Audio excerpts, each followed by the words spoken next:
Stale air in the guard break room tasted like forgotten coffee and dust motes. I ran a thumb over the cold rim of a ceramic mug, tracing the faint crack that spiderwebbed across its surface. Outside the grimy window, a gray rain sheeted down, blurring the outlines of the abandoned factory across the lot. It was always raining, it seemed, inside and out. My breath fogged the glass for a moment, then vanished, just like everything else.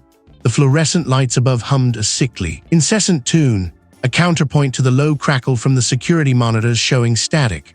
White noise, a constant companion. It filled the silence that had become my world, a hollow space where laughter and warmth used to be. Every day was a slow, deliberate crawl through hours, marked by the mechanical whir of the old clock on the wall, the rhythmic drip of a leaky faucet in the shared washroom, and the distant, muffled clang of metal from some unseen corner of the warehouse. This was my life now, watching static. Raj, the architect, the man who once sculpted light and space, who breathed life into blueprints, now just a specter haunting a forgotten corner. The irony was a bitter pill. I had designed a home once, a marvel of modern angles and open spaces filled with light.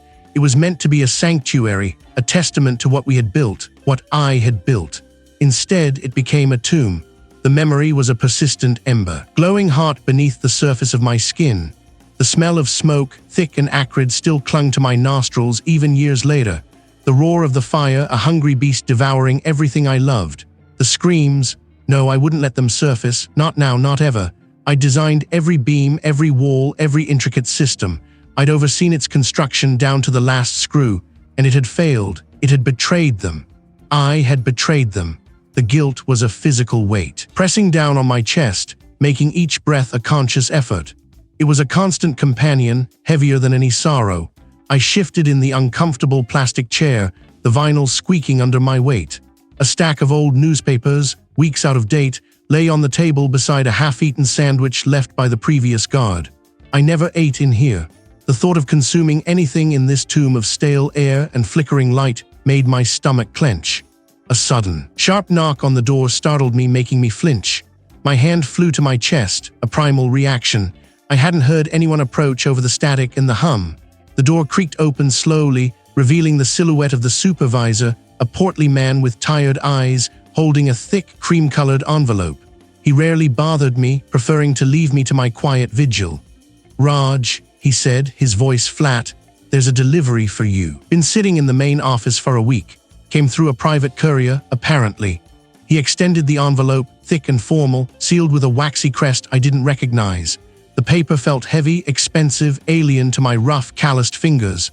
I took it, my gaze lingering on the unfamiliar script of my name and address, an address I hadn't lived at in years. The return address was a law firm I'd never heard of, tucked away in a district I hadn't visited since before. Tremor ran through my hand.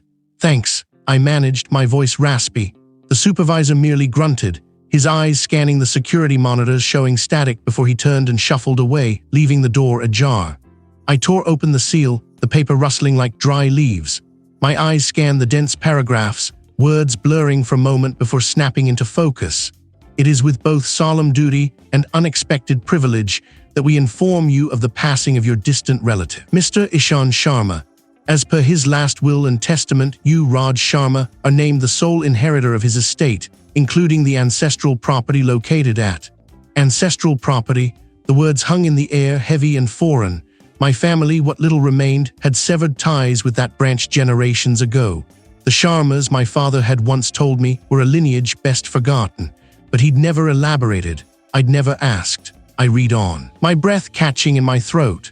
The address was vaguely familiar, a name whispered in hushed tones during childhood gatherings, a place associated with strange stories and vague warnings.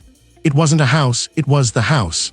The dilapidated mansion, rumored to be crumbling into the earth, deep in the forgotten rural stretches of the state, a place no one ever visited, no one ever spoke of. The letter detailed the terms, the conditions, the immediate transfer of ownership. It was mine. An ancestral home. Why me? Why now? What secrets lay buried beneath its forgotten foundations?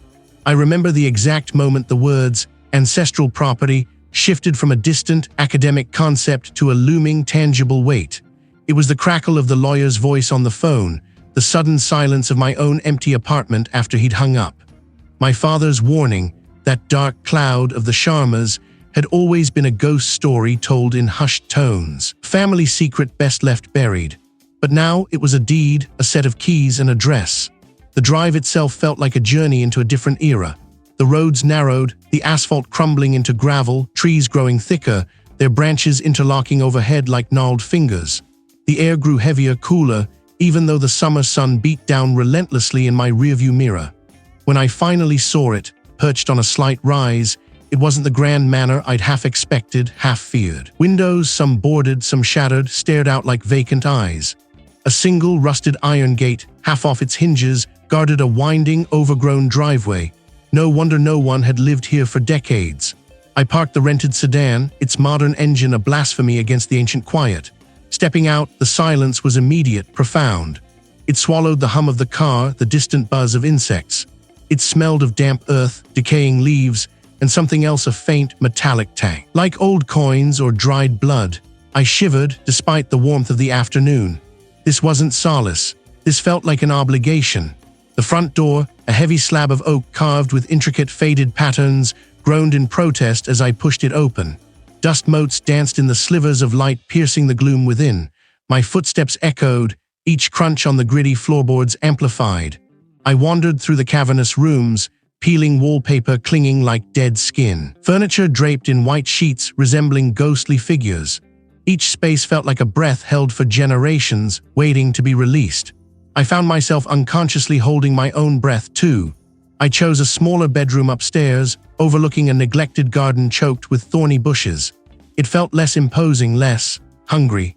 My few belongings, a change of clothes, some toiletries, a worn photo of my family, seemed insignificant against the backdrop of this colossal, empty house. As I folded a shirt and placed it in an antique dresser drawer, the wood groaned beneath my fingers, a deep, resonant rumble that seemed to come from within the very bones of the house. I paused, listening. Nothing, just the wind, I told myself, rattling a loose pane somewhere. Later, as dusk bled across the sky, painting the windows in bruised purples and oranges, I tried to get some semblance of power working. I found it, a monstrous contraption of iron and wires, in a small, windowless room adjacent to what looked like a disused kitchen. It coughed to life after several attempts, sputtering light into the main house, but only in patches. The house, however, had another peculiar feature I hadn't expected. Beyond the generator room, through a heavy, unmarked door, I found myself in a narrow corridor. At its end was a small, cramped space, clearly designed for a single occupant. A cot, a small table, and a bank of ancient, flickering screens dominated the far wall. This was it. The guard break room, security monitors showing static. They hummed, a low, persistent thrum beneath the generator's growl, casting the room in a ghostly gray light. Each screen displayed nothing but a swirling, chaotic dance of black and white pixels, like snow falling on an empty landscape. I stared at them, hypnotized. Why would an ancestral home, supposedly abandoned for decades, have such an elaborate, albeit defunct, security system, and why was it still drawing power, even if only enough to produce static? I ran a hand over the cold metal casing of one monitor. A faint warmth radiated from it, a subtle vibration that felt strangely alive. I traced a finger along the dust-caked frame, disturbing a thick layer of grime. As my finger moved, the static on that specific screen pulsed, a brief, violent flash of pure white that made me recoil. My breath hitched, my eyes narrowed, trying to rationalize it.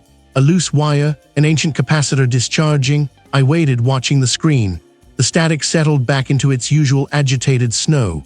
But then, as I watched, a single black line, sharp and precise, flickered across the bottom right corner of the screen. It wasn't part of the random noise. It was too deliberate, too solid. It looked like the edge of something. My hand still tingled from touching the monitor. My heart began to beat with a slow, heavy rhythm against my ribs. I leaned closer, trying to discern if it was my imagination, a trick of the flickering light. The line remained, then slowly, imperceptibly, began to elongate. What was I seeing? The lawyer's voice still echoed in my ears, a dry, legalistic drone that somehow managed to convey both sympathy and a chilling detachment.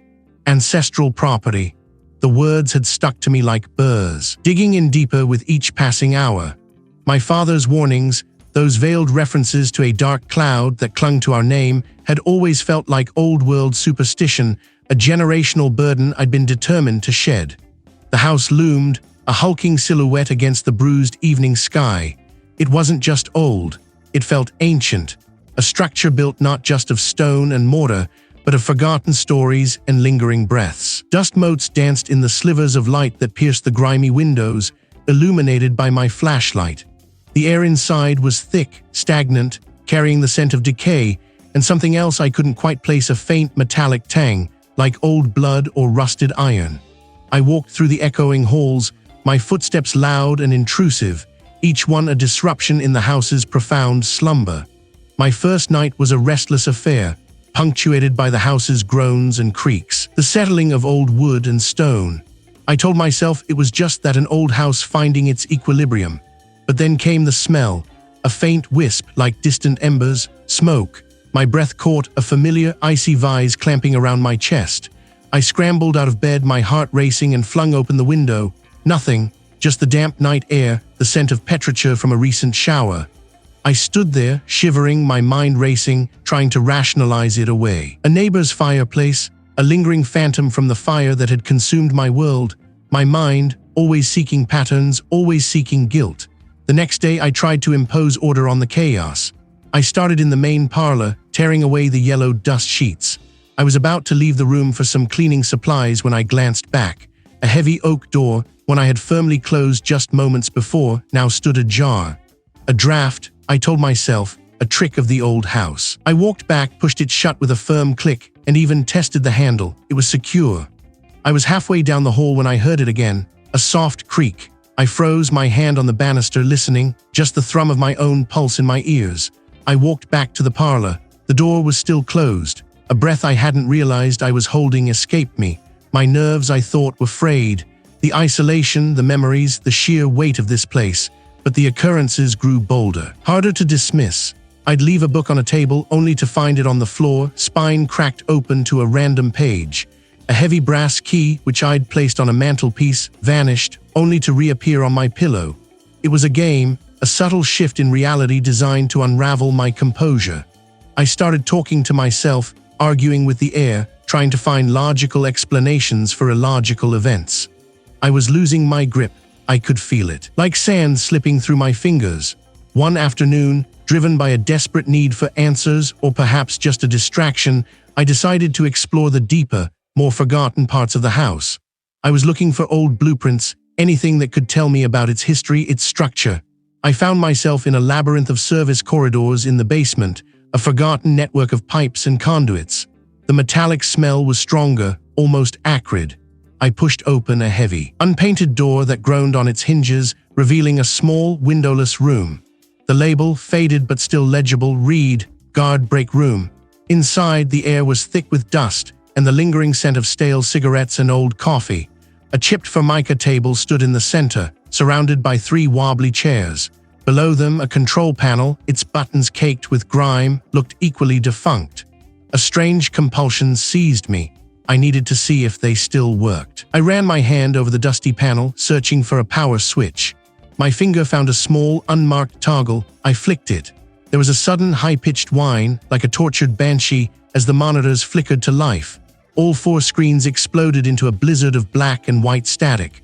The noise was deafening, a cacophony of white noise that seemed to fill every corner of the small room, scraping at my eardrums, vibrating through the very floor.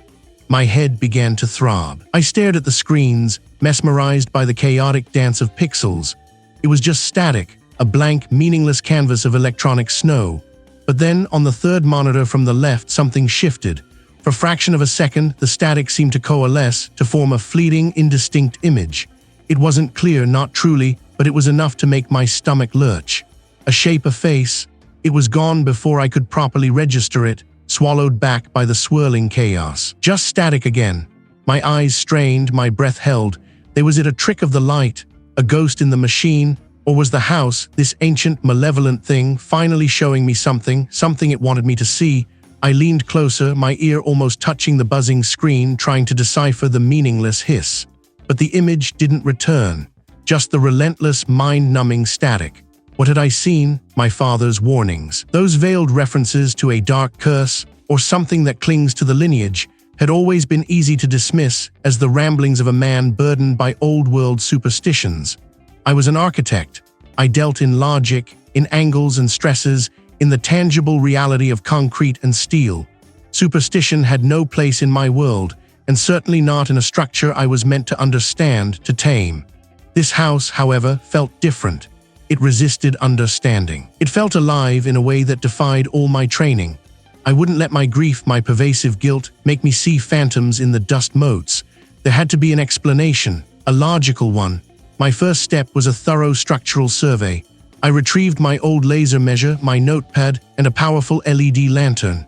The air in the house was thick with the scent of aged timber and something else, something metallic and faint, like old blood or rust. I began in the foyer, running the laser line along the floorboards, measuring ceiling heights, scrutinizing the plasterwork. This was my defense. The house was a labyrinth of poorly conceived additions and renovations, each era adding its own layer of architectural sin. The original core, a sturdy stone structure, had been swallowed by later extensions of wood and brick, creating odd transitions and blind spots. I spent hours mapping out the discrepancies, noting where floor levels shifted imperceptibly, where wall thicknesses varied without apparent reason. I moved methodically from the basement, with its damp, earthy smell and ancient root cellar, up through the main living areas, and finally to the upper floors. The stairs groaned under my weight, each step a protest. Dust hung in the air, stirred by my passage, catching the beam of my lantern like a million tiny, glittering eyes. The silence was profound, broken only by my own breathing and the occasional, inexplicable thud from somewhere deep within the house, a sound I attributed to settling timber or perhaps a rat. A very large rat. In what seemed to be a secondary sitting room on the second floor, a peculiar anomaly caught my architectural eye.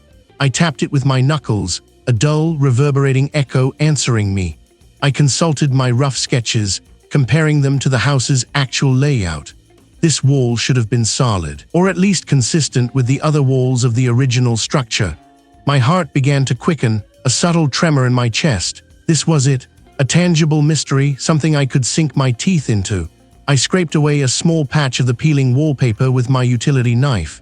Beneath it, the plaster was oddly smooth, almost too perfect, unlike the rough, uneven texture of the older sections. It felt like a patch job, expertly done, but out of place. My fingers, usually steady, fumbled as I pressed harder, feeling for a seam, a crack. And then I found it. Not a seam in the plaster, but a faint, almost invisible line running vertically, from floor to ceiling, hidden beneath layers of paint and paper. It wasn't a structural crack. It was too straight, too deliberate. It felt like a door or a panel sealed shut. My breath caught in my throat. This wasn't a logical inconsistency. This was an intentional concealment. I worked with a renewed, almost frantic energy, scraping away more of the plaster, revealing the faint outline of what appeared to be a narrow, perhaps 2-foot-wide wooden panel. It was set flush with the wall, meticulously disguised. What was behind it? Why had it been hidden? My mind raced through possibilities. A dumbwaiter shaft, a forgotten cupboard, a secret passage. But the way it was sealed, the sheer effort to erase its presence, suggested something more significant than simple storage. Later, needing a moment to process this discovery, I retreated to the small, grimy guard break room, security monitors showing static I'd found near the main entrance. It was a relic from a previous owner, perhaps. The air was stale, smelling of stale coffee and disuse. I pulled up one of the dusty plastic chairs, its fake leather cracked and peeling. On the wall, a bank of old security monitors flickered, each screen a blizzard of white noise and endless, meaningless static. I had hoped to find old blueprints, old records, anything that would shed light on the house's past, but the room was barren. Just these monitors humming their useless song.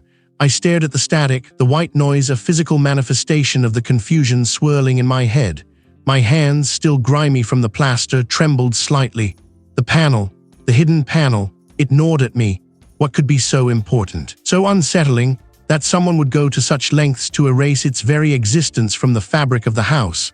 My father's warnings, those veiled references to a dark curse, and the house's hunger, they'd been dismissed as the ramblings of a man broken by grief.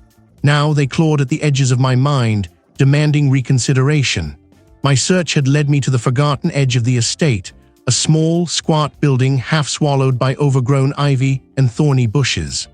This, according to a faded property map I'd unearthed in the main house's dusty study, was once the gatekeeper's lodge, later repurposed as a security hub for the sprawling grounds.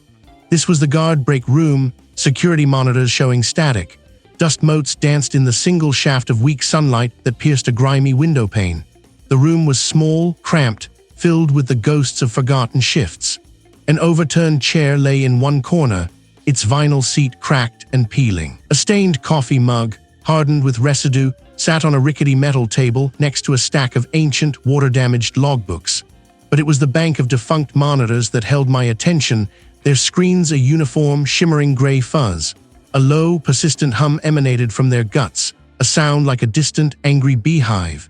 It was a sound that had no business being there, not in a place so utterly dead. My breath plumed in the frigid air. The power was off, had to be. Yet the hum persisted. I ignored it, pushing past the irrational fear, driven by a need to understand. Beneath the metal table, partially obscured by a fallen ceiling tile, I found a small, locked metal box. It was heavy, far heavier than its size suggested. The lock was old, rusted solid, but a swift, brutal strike with the crowbar snapped the brittle mechanism. Their covers bore no names, just dates, stretching back decades. I pulled out the oldest one first. Its pages brittle, yellowed, smelling of decay and something else. Something acrid and bitter like old tears. The handwriting was spidery, elegant, yet frantic in places. It was a woman's hand, I thought, judging by the looping script. Her entries detailed a life of profound sorrow, loss after loss. A child to fever, a husband to a sudden, inexplicable illness. Each entry was a fresh wound, meticulously catalogued. The house feels it, one entry read. Dated nearly a century ago. It drinks the sadness, it grows fat on my grief. My fingers trembled, tracing the faded ink. This wasn't just a woman's private anguish. This was a direct accusation. The house, it drinks the sadness. I picked up another journal dated roughly 50 years later. A different hand, masculine, forceful, but equally desperate. My business crumbles, my reputation in tatters. The shame is a physical weight. I feel it pressing down, crushing me, telling me I brought it all upon myself.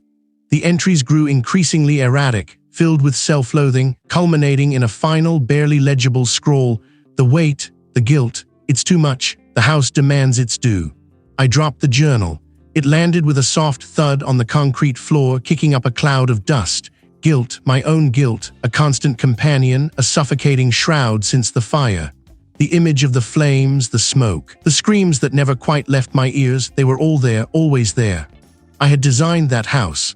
My blueprints, my choices, my pride in its clean lines and open spaces.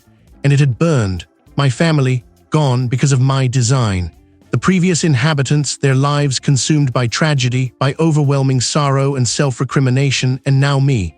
My grief, fresh and raw, a gaping wound. My guilt, a festering poison. I was a feast. The house wasn't just a vessel for a malevolent presence. It was a trap, a collector. It didn't just have an entity, it was the entity, or at least its heart. It drew in the suffering, nourished itself on the very emotions that were tearing me apart. My breath hitched. The hum from the monitors seemed to intensify, shifting subtly, like a low, guttural growl.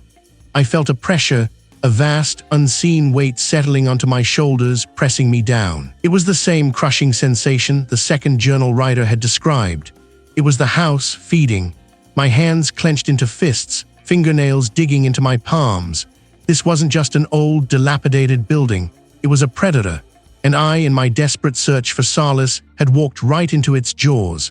I was bleeding grief, oozing guilt, and it was ravenous.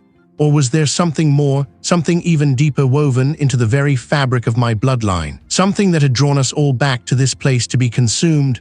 I dropped the journal. Guilt.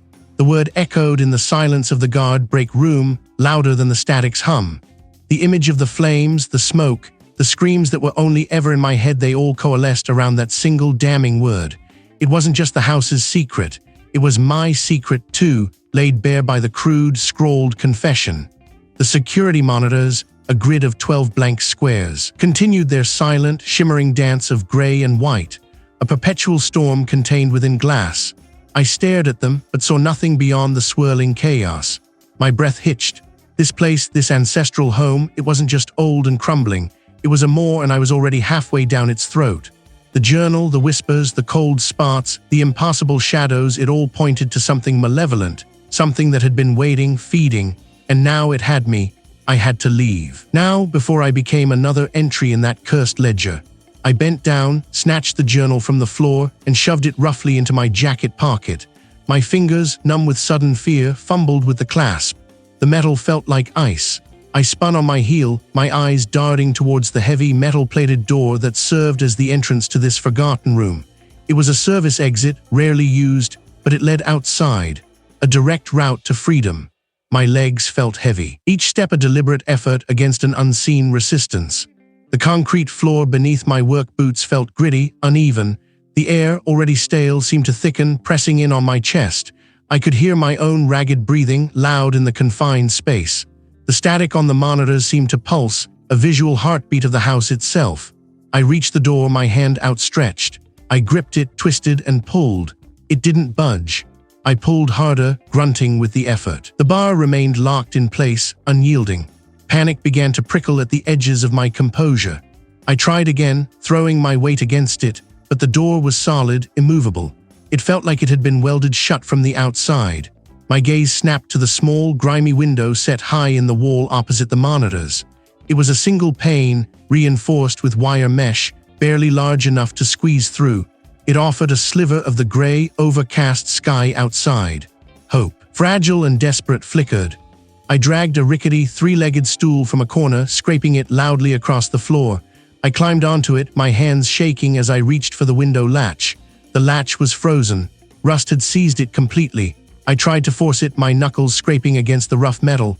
Nothing, it wouldn't budge. The window was utterly sealed. I jumped down from the stool, my heart racing.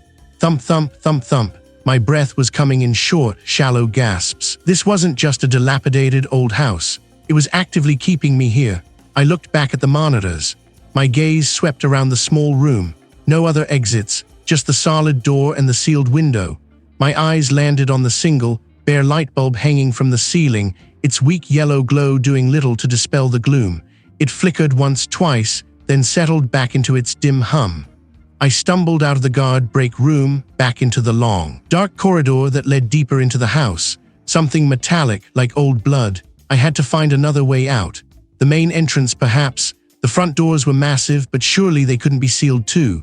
I hurried, my pace quickening from a walk to a desperate scramble. My lungs burned. I passed a row of closed doors, each one a potential trap.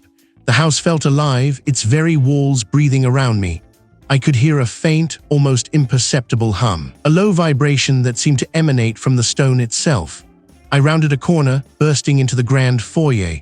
My eyes immediately went to the colossal oak doors, the primary entrance to the house. Relief, sharp and fleeting, washed over me. I pushed myself faster, my arms pumping, my legs aching. I was almost there.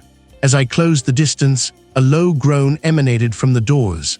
A deep, resonant sound that vibrated through the floorboards and up into my bones. My sprint faltered. The heavy iron bolts, thick as my forearm, slid into place with a sickening clunk, clunk, clunk. Not one but three distinct, heavy thuds. They locked themselves right before my eyes. I stopped dead, a gasp tearing from my throat. My feet felt rooted to the spot. The doors were sealed, not jammed, not stuck, but actively locked by an unseen force.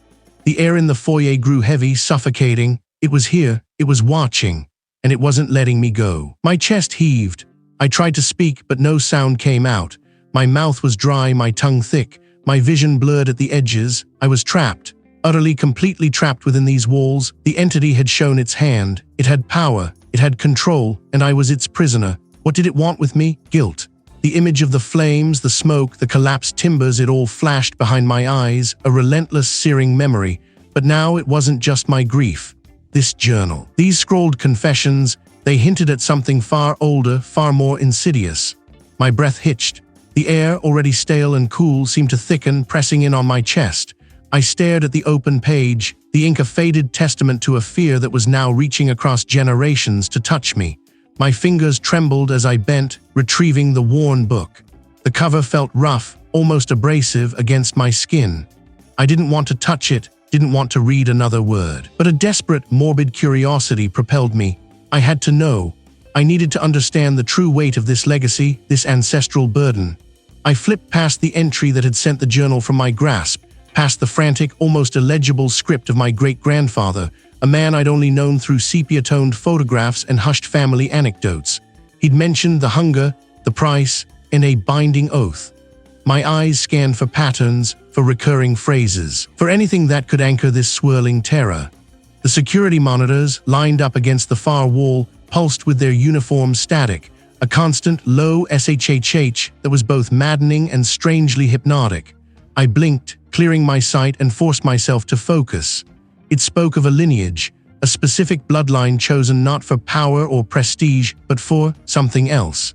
It detailed a recurring event, a consecration, that had taken place every few generations, always in the ancestral home, always involving an architect. An architect, like me.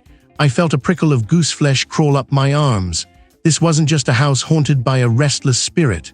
This was a trap, a meticulously laid snare for me, for my family. The journal entries weren't just confessions. They were warnings, desperate attempts to document a horrifying truth, perhaps even to find a way out that no one had ever found. The hum from the monitors seemed to intensify, vibrating through the concrete floor and up into the soles of my shoes. My breath plumed faintly in front of me. I could smell the metallic tang of old wiring, the faint, stale scent of dust and forgotten things, but beneath it, something else was emerging. A faint, earthy aroma, like damp soil and decaying leaves, but with a sharp, unpleasant undertone I couldn't quite place. It was the scent of something ancient and hungry. The journal described the feeding, a ritual where the entity drew strength from the deepest sorrow, the most profound regret. It thrived on guilt, my guilt, the guilt that had driven me to this house, to this very room. I had walked straight into its maw. My family's fire, the loss, my design choices, they weren't just tragedies. They were an offering, a meticulously prepared feast. My hands clenched around the journal, the edges digging into my palms. I wasn't just a victim seeking solace. I was the chosen sacrifice. My great-grandfather's frantic scrawl detailed the architect's final design, a euphemism I now understood for the structure of my own demise, a blueprint for the entity's continued existence. Each generation, an architect burdened by their own mistakes, their own grief, drawn back to the source. The house wasn't just a dwelling. It was a cage, a vessel, a conduit. A faint scratching sound echoed from behind the static-filled monitors. It wasn't the sound of a mouse. It was a rhythmic, deliberate scrape, like bone against stone or nails dragging across a rough surface. My eyes darted to the screens, but they remained a shimmering wall of white noise. Yet the sound persisted, growing louder, closer. It seemed to emanate from within the static itself, as if something was trying to claw its way out of the fractured reality displayed on the screens. My throat tightened. My tongue felt thick and dry. I tried to swallow, but couldn't. The fresh start I'd sought was a lie, a cruel trick to lure me into a fate predetermined centuries ago. I was just the latest in a long line of those consumed by this thing that fed on sorrow and self-reproach. The scratching stopped abruptly. The static on the monitors seemed to hum with a new, malevolent energy, a barely contained vibration that made the air around them shimmer. I could almost feel eyes on me, not from the monitors, but from the space behind them, from the very walls of this small, claustrophobic room. I closed the journal, pressing it tight against my chest as if it were a shield, though I knew it was more a damning indictment. My family, all those ancestors I'd never known, their quiet lives, their sudden disappearances, were they all sacrifices? Was this the truth of my bloodline, a lineage of architects building their own tombs, feeding a monstrous hunger with their grief? What else had they done, these architects of my past, to bind themselves to such a horror? The image of the flames, the smoldering ruins of my home, it all rushed back. Guilt. The word from the journal, a whisper that became a shout in the guard-break room, clawed at the raw edges of my memory. My fingers, numb and clumsy, fumbled for the discarded journal. It lay on the concrete floor, a thin layer of dust already settling on its leather cover. The security monitors behind me continued their ceaseless dance of static, a white noise hum that did little to drown out the internal clamor. I picked up the journal, my gaze fixed on the stark, elegant script. It wasn't just a diary, it was an account, a chronicle. This wasn't some distant ancestor's musings on daily life. This was a record of something far older, far more sinister than I had ever imagined. My family's legacy wasn't just in bricks and mortar, it was in the shadows that clung to them. My eyes scanned the page I dropped it on. The harvest. It thrives on the bitter fruit of transgression.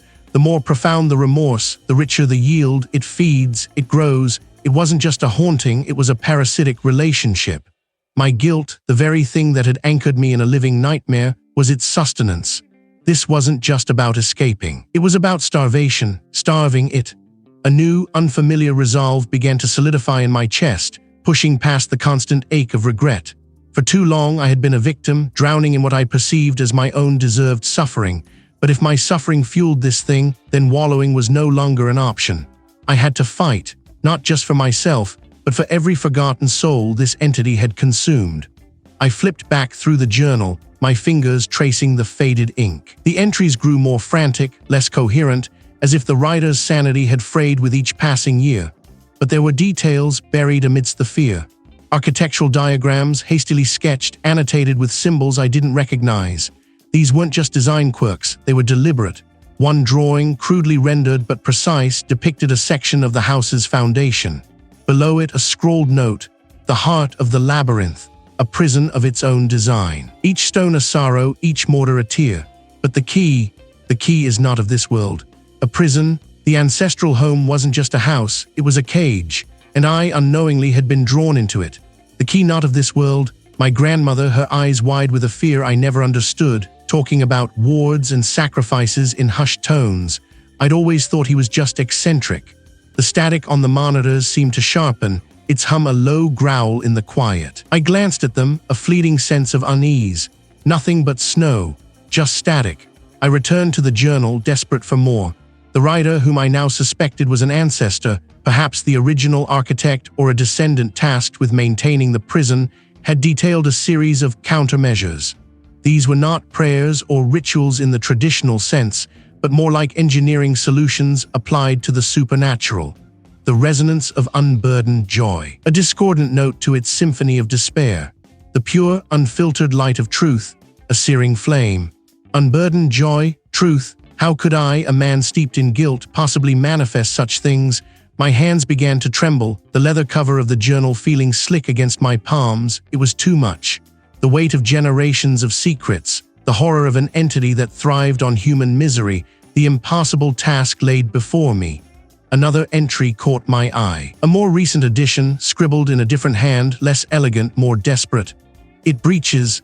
The old wards fail, the veil thins. The foundations crack not from age but from pressure. Its hunger grows beyond the confines. It seeks the architect, the one who can rebuild or dismantle. My breath hitched. The architect, it wanted me. It hadn't just been drawn to my grief, it had sought me out. My architectural training, my understanding of structure and design wasn't a shield, it was a target. The implications were enormous. If the house itself was part of the prison, then its very design held the key to its undoing or its strengthening. I had to understand the original intent, the hidden mechanisms, the true purpose of every beam, every wall, every forgotten crawl space. The house wasn't just an object of horror, it was a weapon waiting to be wielded. My determination hardened. I wouldn't just be its sustenance. I wouldn't be its victim. I would be its adversary. But a blueprint for what, exactly? And how could I, a man whose designs had brought ruin, hope to dismantle something that had consumed generations? My architectural training, my understanding of structure and design wasn't a shield. It was a target. The entity wasn't just attracted to my grief. It was drawn to the architect, to the very essence of what I was. A chilling echo of my family's dark legacy, a lineage of builders, of creators, now twisted into something predatory. I wasn't just bait. I was a specific, desired component in a mechanism I barely understood. A cold dread seeped into my bones, a different kind of fear than before. This wasn't just about escaping, it was about dismantling. If my family had built this, if they had somehow engineered this horror, then perhaps I too could unravel it. The house, I realized, wasn't merely a vessel for the entity. It was an instrument, a tool, and if it was a tool, it had a design, a blueprint. I needed to understand the house's true structure, not just the physical walls and beams, but its metaphysical skeleton. its purpose. There had to be records, old plans, something forgotten in the house's deeper, less frequented chambers. My family had always kept meticulous archives, especially concerning their projects. I moved with a new urgency, a grim determination guiding my steps away from the main living areas. The air grew heavier, thick with the scent of damp earth and forgotten things. The light, already struggling through grimy windows, thinned to a murky twilight as I descended a narrow, spiraling staircase I'd never noticed before, tucked behind a disused pantry. The stairs opened into a long, low-ceilinged corridor, the walls rough-hewn stone, sweating with condensation. Water dripped somewhere, a rhythmic plink-plink-plink that echoed unnervingly. This was a part of the house meant to be forgotten, perhaps deliberately sealed off. A shiver ran down my spine. What secrets were meant to stay buried here? At the end of the corridor, a heavy iron-bound door stood ajar, groaning faintly on rusted hinges. A faint, electric hum emanated from beyond it, a stark contrast to the organic decay around me. Pushing the door wider, I stepped into a small, cramped room. Air here was stale, thick with the lingering smell of stale coffee and something metallic, like ozone. A single, bare bulb, dusty and dim, cast a sickly yellow glow over the space. A chipped formica table stood in the center, littered with ancient newspapers and discarded wrappers. But my eyes were drawn to the wall opposite the door. A bank of old CRT monitors, their screens a blizzard of gray and white static, hissed with a low, constant hum. The noise was a physical presence, vibrating in my teeth. It felt like the house was breathing a ragged, corrupted breath. Then I saw him, slumped in a worn office chair facing the monitors, a figure I vaguely recognized as the caretaker, his back to me. His shoulders were thin, his gray hair disheveled. He seemed to be watching the static, utterly mesmerized. I hesitated, my hand still on the doorframe. Was he another victim or something else? "Hello?" My voice was a dry croak, swallowed by the static. The caretaker startled, his head snapping around. His eyes, sunken and bloodshot, held a frantic, haunted light. His lips moved, but no sound came out at first. He looked at me, then back at the monitors, then at me again, as if trying to place me or perhaps trying to decide if I was real.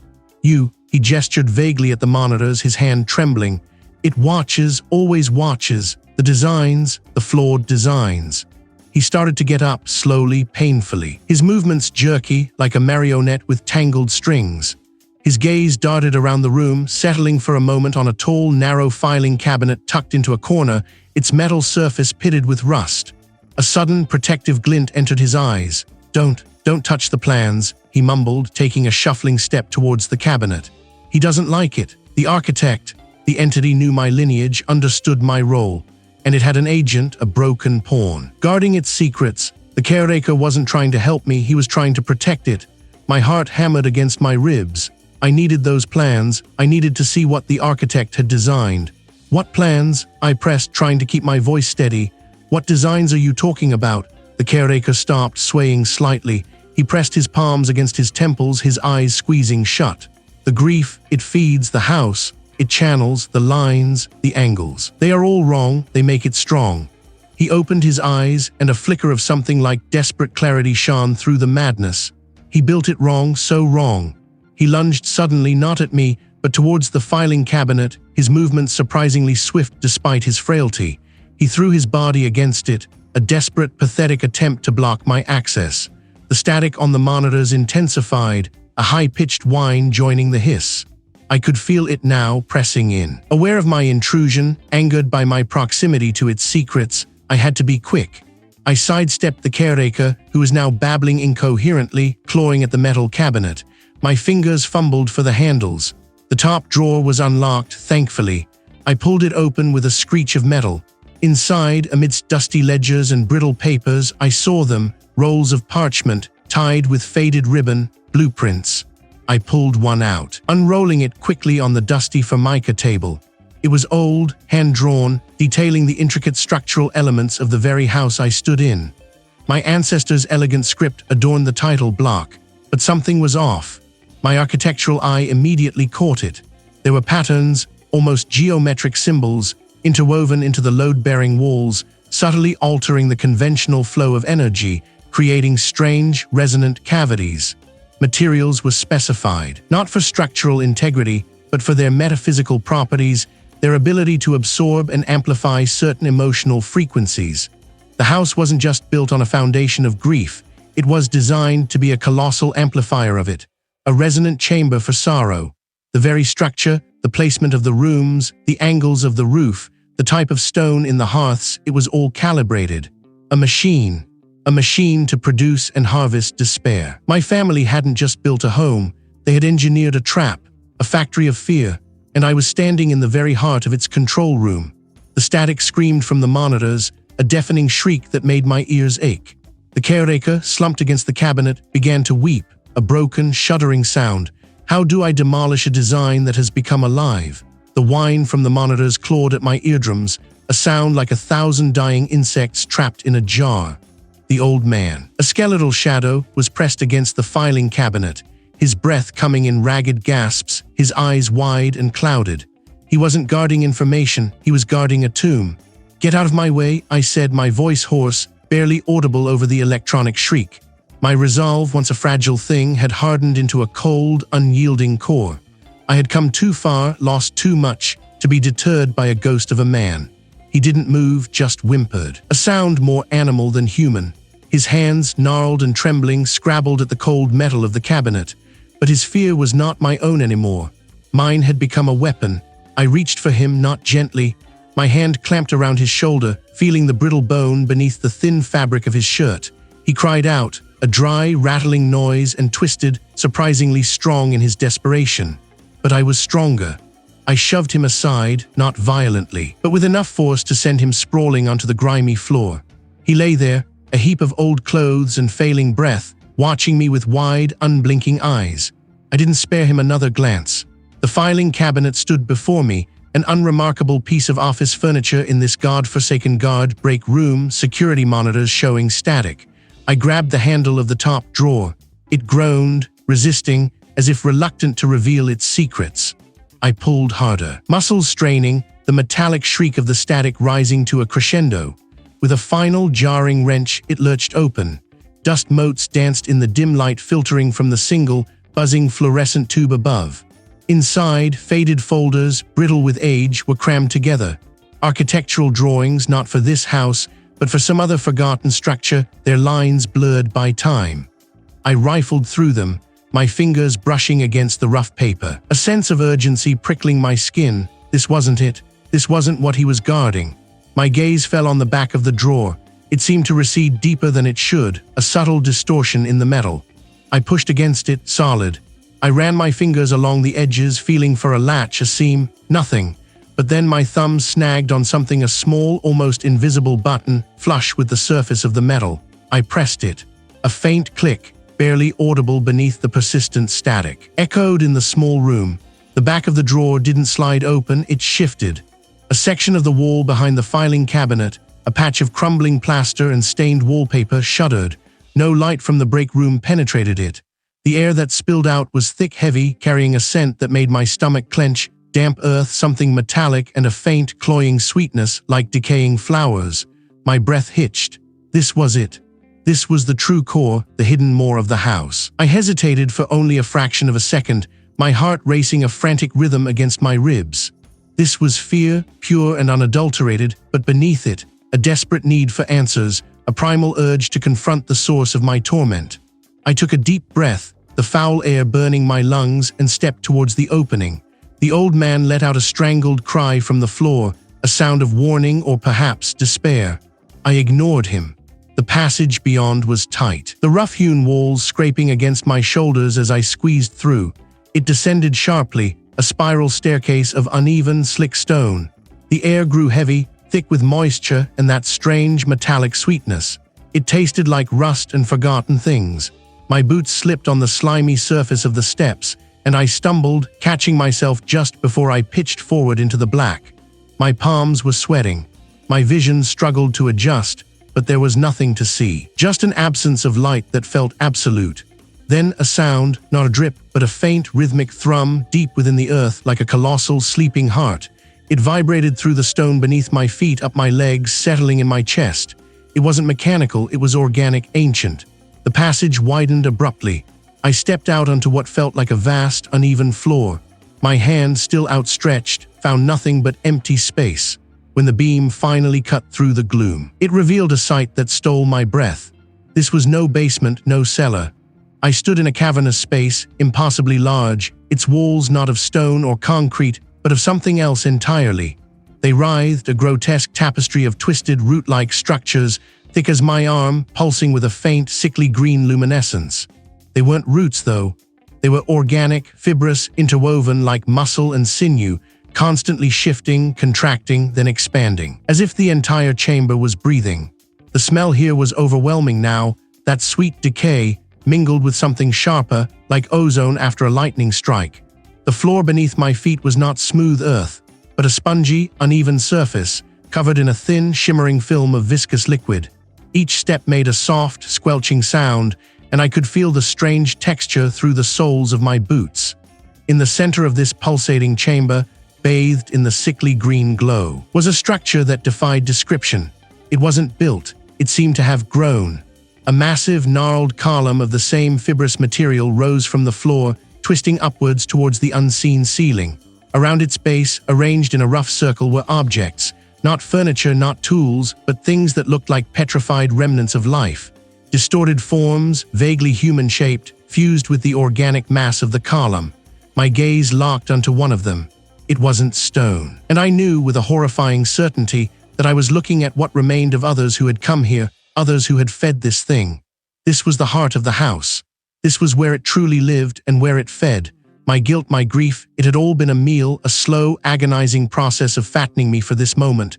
The thrumming intensified, vibrating through my very bones. What was I supposed to do here? He wasn't guarding information, he was guarding a tomb. Get away, croaked, his voice a dry rustle. His hand, gnarled and trembling, scrabbled at the cabinet, not opening it, but pressing against it as if to hold something inside. The static on the security monitors pulsed, a gray-white blizzard on every screen, mirroring the terror in his gaze. This wasn't a man protecting secrets. This was a man protecting himself from what the secrets contained. The grief, the guilt, they were still there, a heavy cloak, but now they felt like armor, not a shroud. I had seen too much, endured too much to turn back. Tell me, I demanded, my voice low, steady, cutting through the electronic hiss. Tell me what's in there, what is it? The old man's head shook, a slow, agonizing tremor. It feeds on sorrow, on regret. It grew with your family's suffering. His eyes flickered to the monitors, then back to me. The architect, your ancestor, he tried to bury it deep, under the oldest stone. Under the oldest stone, the words echoed, not just in the room, but in the forgotten corners of my own mind. I had studied the blueprints, obsessed over every detail of this house, but always with the lens of what I had built, what I had lost. My ancestor's work, his original intent, had been a secondary thought, an academic exercise. Now it was a lifeline. Where? I pressed, stepping closer, ignoring the acrid tang of fear that clung to the old man like a shroud. Show me on the plans. Where did he try to bury it? He didn't move, just pointed a shaking finger at the bottom drawer of the filing cabinet. The original plans, before the additions, before a tomb, but it was not strong enough. A cage. My ancestor, an architect like me, had faced this same horror. He hadn't just built a house, he'd built a trap. And I, unknowingly, had inherited the key. I pulled open the drawer. A stack of yellowed parchment, brittle with age, lay inside. These weren't the meticulous, modern plans I'd studied. These were hand-drawn in faded ink with a precision that bespoke a desperate genius. My fingers, surprisingly steady, sorted through them. There, a vault. A sealed chamber deep in the foundations, built with interlocking stone and iron. It wasn't on any modern blueprint. It had been intentionally erased, forgotten, perhaps even physically walled off during later renovations. The old man had called it a tomb. My ancestor had called it a cage, and it had failed. It feeds, the old man repeated, his voice barely audible. It wants your grief, it will not let you seal it. He began to cough, a wet, rattling sound that seemed to tear at his throat. He was fading, his strength ebbing away. The architect, he knew its hunger, he tried to starve it. Starve it. The words resonated. Not destroy, not banish, but starve asterisk. It consumed grief and guilt. If I could cut off its supply, if I could contain it in a place devoid of those emotions, perhaps it would wither. But how could I, a man steeped in both, create such a place? I looked at the plans, tracing the lines of the vault. My ancestor had understood something fundamental about this entity. It wasn't just a monster, it was an absence that craved presence, a hunger that devoured despair. "Thank I said, a strange gratitude welling up amidst the fear. The old man just stared, his eyes fixed on the static-filled screens, lost in his own silent horror. Each floorboard creaked under my weight, each gust of wind through a broken pane sounded like a sigh. But now I didn't just hear the sounds of decay, I heard the architecture, the bones of the building speaking to me. I moved through the familiar halls, but they felt different. I descended into the cellar, the air growing heavy, damp, smelling of earth and something else, something ancient and hungry. The vault, according to the plans, was beneath the central hearth, deep in the bedrock. I found the section of wall that matched the old blueprint, a patch of newer brickwork amidst the older, rough-hewn stone. An amateurish cover-up, likely done by later generations who wanted to forget the architect's desperate measures. My hands, though not accustomed to manual labor, moved with a newfound purpose. I found an old pickaxe leaning against a support beam, its head rusted, handle splintered. It was slow, painstaking work. Each brick I dislodged felt like tearing a scab from an old wound. As I worked, the house began to push back. The temperature plummeted further, my breath fogging in the frigid air. A low hum started, a deep vibration that seemed to emanate from the very stone around me, a sound that resonated in my chest, threatening to shake my teeth loose. Dust, disturbed by my efforts, swirled in the beam of my flashlight, forming shifting, indistinct shapes that danced at the periphery of my vision. "Why did you leave us? Daddy, you built our tomb." My hands faltered. The pickaxe grew impossibly heavy. The entity was here now, manifesting directly in my mind, targeting the very grief it fed upon. It knew my weakness, my deepest sorrow. No, not this time. My family was gone, yes, but their memory would not be its feast. I opened my eyes, my gaze fixed on the wall, on the outline of the vault. This wasn't about vengeance, it was about containment. It was about preventing this hunger from ever touching another soul. Mortar crumbled, bricks loosened. The hum intensified, a furious roar in my ears. The air grew thick, suffocating. I could feel an immense pressure building, as if the house itself was trying to crush me, trying to repel my invasion. This was it, the architect's cage, the tomb, but it wasn't empty. It pulsed, a silent scream of defiance, of raw, ancient malevolence. It was waiting. My plan, born from the architect's forgotten designs and my own desperate understanding, began to take shape. I wasn't just sealing it in, I was sealing it off. The vault had been designed with a specific air circulation system, or lack thereof, meant to create a stagnant, lifeless environment. My ancestor had known that to starve it, he had to cut off all channels of emotional flow, all connection to the living world. I needed to reactivate the sealing mechanisms to make the cage airtight, lightless, soundless. A sensory deprivation chamber for a creature that fed on sensation. My eyes scanned the exposed stone, searching for the levers, the hidden catches, the forgotten mechanisms that would lock this place down. The entity within pulsed again, a ripple of pure malice. It knew what I was trying to do. It would fight. But could I, an architect haunted by his past, truly outwit a primal hunger that had festered for generations? The voices clawed, threatening to drag me back into the abyss of my regret. I squeezed my eyes shut, but the images were vivid. The flickering orange light against the upstairs window, the acrid smoke, the silence that followed, my family, gone. The entity was gorging itself, growing stronger on my pain. It wanted me to surrender, to become another empty vessel in its decaying domain, but something shifted. This wasn't just my pain anymore. This was its weapon, and I refused to let it wield it. I would not be consumed. I would not let it desecrate their memory by feeding on their absence. It wasn't just a tool, it was a defiant extension of my will. I opened my eyes, the spectral forms of my loved ones swirling, marking, but I looked through them, past the illusion. I saw the crumbling plaster, the ancient timber, the very fabric of the house that had birthed this horror. The entity wasn't just in my head, it was woven into the foundations, the walls, the air itself. I didn't swing at a ghost, I swung at the house. The pickaxe bit into the nearest wall, not a clean strike, but a desperate, ragged tear. Plaster exploded, dust billowed, and a sickening groan echoed, not from the wood, but from something deeper, something alive. A raw, guttural shriek tore through the air, vibrating in my bones, a sound of pure agony and outrage. The spectral figures dissolved like smoke, sucked back into the very cracks I had just created. The mental assault fractured, the voices receding into a faint, distant wail. I swung again and again, blindly fueled by a primal need to break its hold, to sever its connection. Each strike was a defiance, a rejection of its parasitic existence. The house shuddered around me, groaning, protesting. The air grew heavy, thick with a stench like burnt sugar and decaying leaves. The floor beneath my feet trembled violently. Then a final deafening crack. A section of the ceiling above me buckled, raining debris. It was raw, unfiltered malice, a promise of retribution. I stumbled back, gasping, the pickaxe clattering from my numb fingers. My chest ached, a frantic drum against my ribs. I tasted dust and bile. The house was wounded, deeply, and so was I. I stood there, swaying for what felt like an eternity. The only sound, the ragged rasp of my own breath. The air, though still heavy, no longer pressed down with the suffocating weight of malice. It felt empty, scarred. A thin black ichor still oozed from a particularly deep fissure near the floorboards, pooling sluggishly. My legs felt like crumbling columns. I had to move.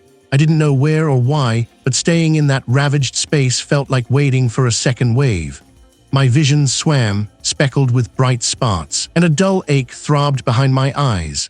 I pushed off the wall, using its splintered surface for support, and began to shuffle through the debris. Each step was an effort, my muscles screaming in protest. I wasn't thinking, not really, just moving, away from the immediate battlefield, away from the stench of its retreat. I navigated the familiar, now broken hallways. The grand staircase, usually imposing, now seemed merely pathetic, shrouded in dust. A few balusters snapped clean. My feet carried me deeper, past the familiar rooms, down a set of narrow stone steps I rarely used, towards the utility areas beneath the house. A desperate instinct, perhaps, to find something mundane, something that grounded me, or maybe a subconscious pull towards a place where monitoring equipment might still exist, a way to confirm what had just happened or to understand the scope of the damage. The air grew heavy with the smell of damp earth and stale electricity.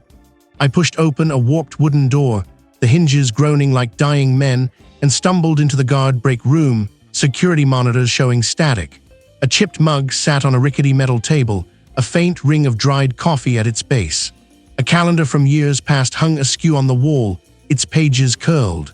A low, persistent hiss filled the air, the sound of 1,000 tiny needles scratching against glass. I dragged a chair forward, its legs scraping loudly on the concrete floor, and sank into it.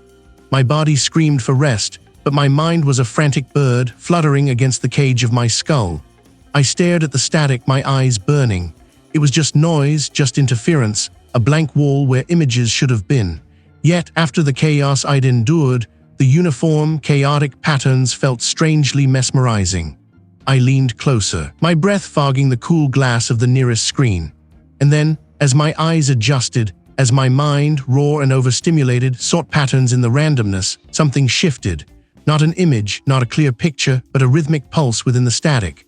A faint, almost imperceptible tremor that ran through all 5 screens simultaneously. It was like a heartbeat or a slow, deliberate breath. And within that pulse, for a fleeting, horrifying moment, I thought I saw shapes. They were everywhere, interwoven into the very fabric of the static, a silent language hidden in the noise. And what did those silent symbols mean? The acrid stench of ash still clung to my clothes, to my hair, even to the inside of my mouth. I could taste it, a bitter metallic tang that never truly faded. My throat was raw, scraped from the desperate, guttural screams I hadn't known I possessed.